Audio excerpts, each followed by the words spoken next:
안녕하세요. 그리려나입니다. 저는 이번 24기 영식은 이 사람이 가진 고유 특성, 또 이 집단에서 상대적 열등감을 일으켜 심리적 취약 상태에 놓이게 만들 광수라는 요소, 그리고 옥순이라는 매력적인 여성, 거기다 행동을 촉발시킨 영수라는 매개 변수까지 나는 솔로라는 거대한 심리 실험의 프로젝트가 만든 결과물의 희생양이 아닌가 생각을 합니다. 영식은 옥순에 대한 감정이 깊어지기 전부터 오직 열등감으로 눈물을 흘렸었거든요. 열등감으로 가득한 감정 상태에서부터 출발을 한 겁니다. 일단 이번 주 방송 이야기를 해보자면 5대1 데이트 상황에서 갑작스런 영식의 폭주가 시작이 됐죠. 근데 이게 갑작스러워 보이지만 영식 감정의 흐름으로 보면 그리 갑작스러웠다고 할 수는 없거든요. 영식이 옥순을 향해서 본인 감정을 쏟아낸 거에 대해서는 일단 그렇다 치고 그것과는 별개로 영수에 대한 억울한 감정이 상당히 크더라고요. 저는 이 장면을 보고 나니까 뜬금없게도 영호가 아침에 요리를 했을 때 영식이 했던 몇 가지 이해할 수 없었던 행동들이 아주 깔끔하게 설명이 됐습니다. 일단 영식이 영수에 대해 품는 감정에 대해 이해해보기 위해 철저히 영식의 입장에서 한번 보겠습니다. 제가 저번 주 올린 영철의 태도에 대한 영상에서 사실 영수 이야기를 많이 했었어요. 영수와 영식은 알게 모르게 서로의 행동을 견제하고 은근히 기싸움을 해왔었거든요. 근데 저는 그게 5대1 데이트 선택 장면부터가 시작인 건 줄 알았는데 그게 아니었더라고요. 영식이 폭주하는 장면에서 어떤 말을 했냐면 내가 전에 계란말이를 해서 옥순을 기다렸는데 영수 형이 요거트를 먹자고 하면서 이걸 다 같이 먹게 됐다. 뭐 이런 말을 해요. 그래서 제가 그 장면을 다시 한번 찾아봤습니다. 영식이 아침에 주방에서 계란말이를 했고 아마도 이걸 먹게 하려고 옥순의 숙소를 찾아가요. 근데 가는 길에 똑같이 옥순을 만나러 갔던 영수를 만나게 되죠. 둘 다 아직 준비가 안 된 옥순을 만나지 못하고 돌아오는데 영식이 형님 먼저 얘기하고 나는 그 다음에 대화하겠다 이렇게 순번을 정해요. 영식이 나중에 인터뷰에서 자기는 배려를 했다고 말하는데 아마도 이럴 때 자기가 엄청난 양보를 했다고 생각을 했던 것 같습니다. 영식은 누가 옆자리에 앉는지 누가 먼저 대화를 나누는지 이런 사소한 걸 중요하게 생각을 하잖아요. 내가 조금이라도 양보를 하면 배려, 또 욕심내서 이기려고 하면 스스로 이기적인 사람이라며 자괴감을 느끼죠. 중간은 없습니다. 한참 뒤에 옥순이가 주방에 오기까지 북적북적 사람이 많은데도 영식은 이 계란말이를 사수하며 기다리고 있었던 거예요. 근데 막상 기다리던 옥순이 도착을 하니까 영수가 앞장서서 요플레로 어필을 하고 결국 영숙을 포함한 4명이 이 영식의 계란말이를 영수가 준비한 요플레와 같이 먹게 된 거예요. 영식 입장에서 나는 형님을 배려해서 먼저 이야기하라고 양보를 했는데 말이죠. 영식은 이 계란말이를 내가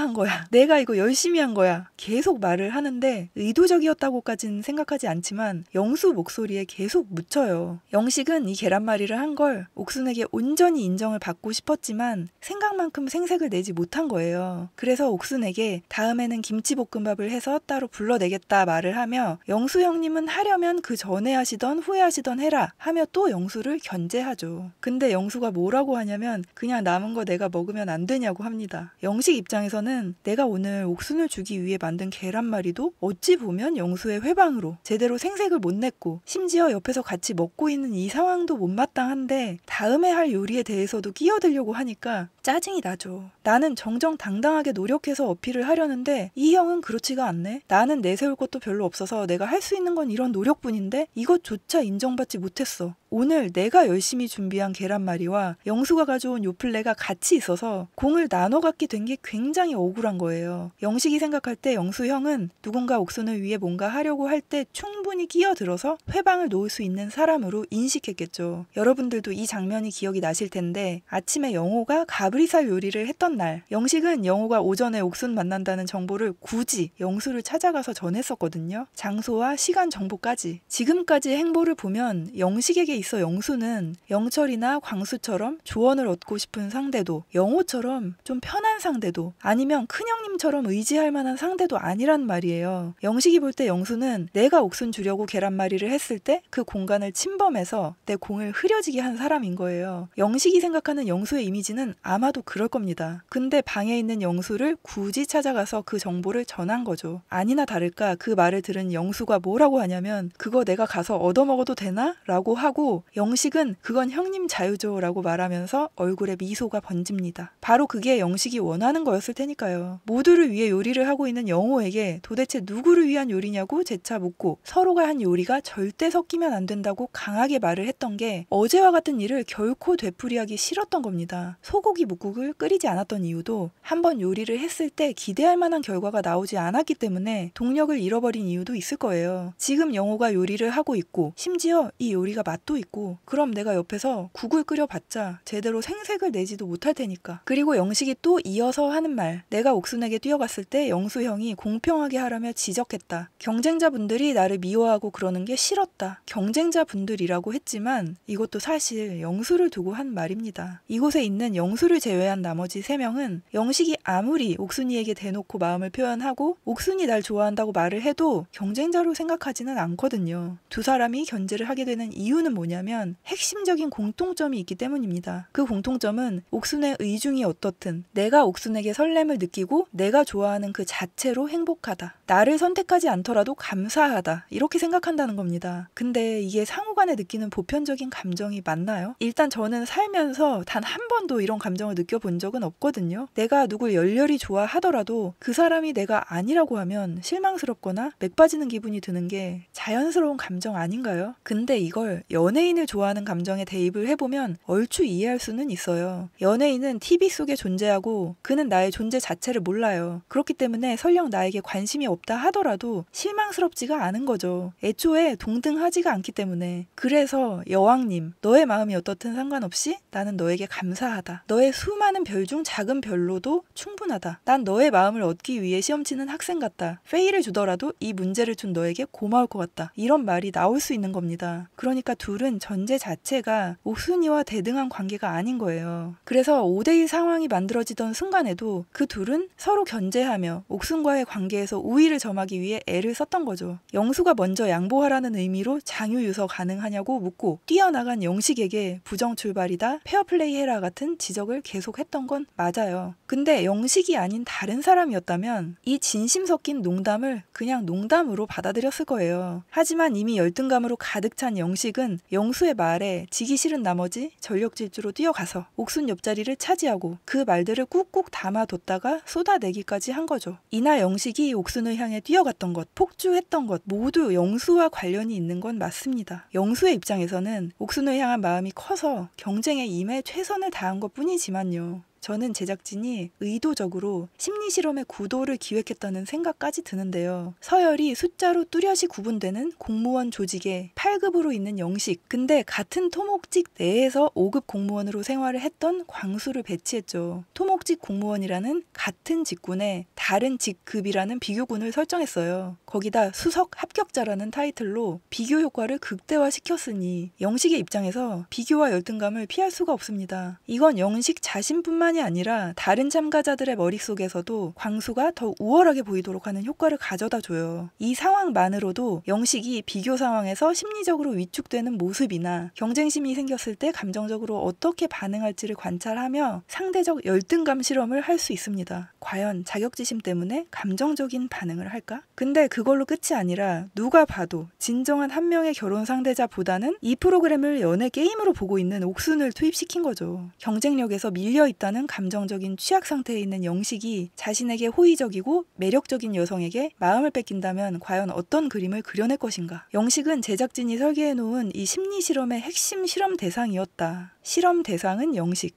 비교군으로는 같은 직군 출신의 상대적으로 우월한 스펙을 자랑하는 광수, 피지컬적으로 압도적인 영철, 거기다가 옥순이라는 촉매제에 영수라는 우연적인 매개 변수까지 아주 완벽했다. 저는 그렇게 생각을 합니다. 물론 이성적이고 감정 조절 능력이 있는 사람이었다면 같은 상황에서도 영식 같은 모습을 절대 보이지 않았을 거기 때문에 잘했다고 할 수는 없지만 이런 특수한 상황임을 우린 생각하고 봐야 하지 않나 그런 생각이 들었습니다. 이렇게 영식은 극단적으로 감정에 흔들리는 상황에 던져진 것으로 보입니다. 사랑이든 분노든 격정적인 감정을 느끼게 되는 상황이 벌어지고 내 고조된 감정과 생각에 너무 몰입을 하게 되면 인지적인 기능이 저하됩니다. 영식의 경우 감정에 매몰이 돼서 어떤 정보를 듣고 그걸 해석하고 판단을 해야 하는데 그 기능이 완전히 마비가 돼버린 거예요. 감정의 홍수 상태라고 할 수 있어요. 비가 적당히 내릴 땐 우산을 쓰거나 처마 밑에 들어가 기다린다거나 내 판단 하에 상황에 맞는 이성적인 대처를 할 수 있는데 홍수가 나버리면 속수무책 아무것도 할 수 없는 상태가 돼버리잖아요. 내 안에서 감정이 통제가 되질 않으니까 주변 사람들의 말이나 반응 같은 외부 정보를 처리할 겨를이 없고 그 외부 정보가 반영되지 않은 상태에서 당연히 대화의 논리적인 흐름을 따라갈 수가 없어요. 대화라는 건 상호작용이기 때문에 또 내 감정 상태와 맞는 정보만 선택적으로 받아들이게 됩니다. 한마디로 듣고 싶은 것만 듣고 듣기 싫은 건 무의식적으로 거부하는 상태인 거예요. 그러니까 옥순이 데이트 상태로 한번 선택하려고 했다라는 말이 영식한테 들어왔을 때 과부하된 감정과 맞물리면서 점점 확대 해석이 돼버리는 겁니다. 아, 옥순이가 나를 만나고 싶어 하는구나. 나로 정했구나. 지금 말로는 옥순이 나를 선택 안 해도 상관없다. 너의 의견을 존중한다.